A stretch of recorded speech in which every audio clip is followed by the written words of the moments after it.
It's hours after the bell, yet grade 11 student Nathan Cooney remains in class. It's chemistry. Trial and error, recording data, repeat. But Nathan is no ordinary student, and this is no ordinary experiment. Phenylalanine self-diagnostic test for phenylketonuria patients. It's a mouthful. It is a mouthful. It's PKU for short, a rare disease diagnosed at birth that affects 1 in 50,000 people. Phenylalanine is common in protein-rich foods and affects those who suffer from PKU. So when you consume it, your body can't metabolize it and it builds up. And when it builds up, it attacks your central nervous system and causes mental defects and physical defects. It's a horrible condition. And the only way you can treat it is through a diet.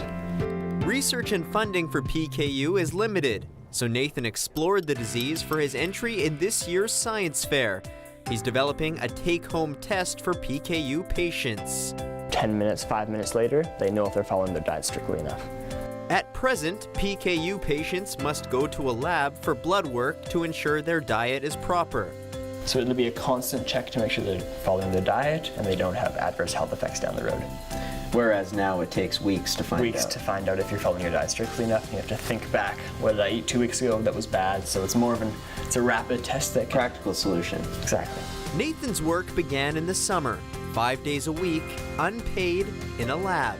When you say I'm going to devote my summer, between grade 10 and 11, when all my friends are at the beach, I'm going to spend time in the lab and you don't know if it's going to work, having the guts to do that is something pretty unique.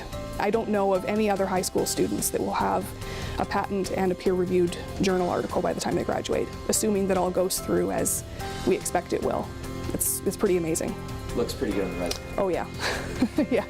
He's won thousands of dollars in scholarships, a handful of trophies, including a gold medal at this year's National Science Fair in New Brunswick. But the hardware and the cash is not his motivation.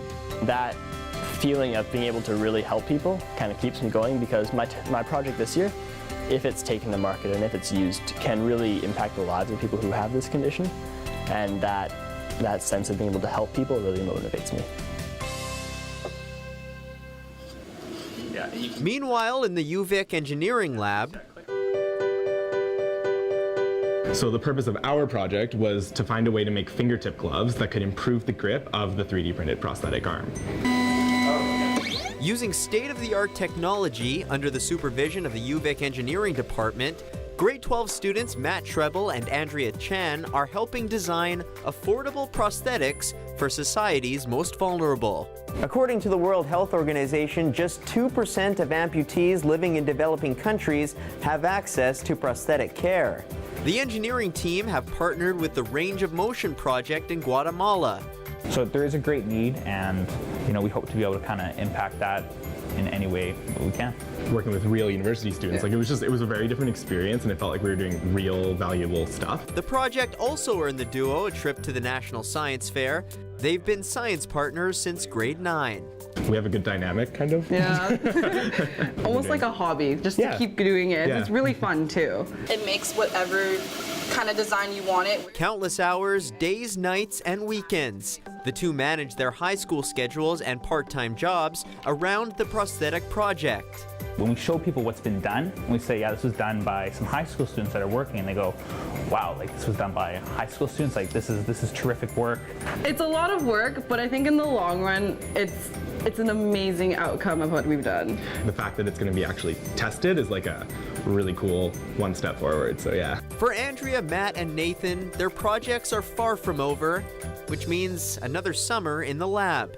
A small sacrifice for a major impact. In Victoria, I'm Kevin Charach.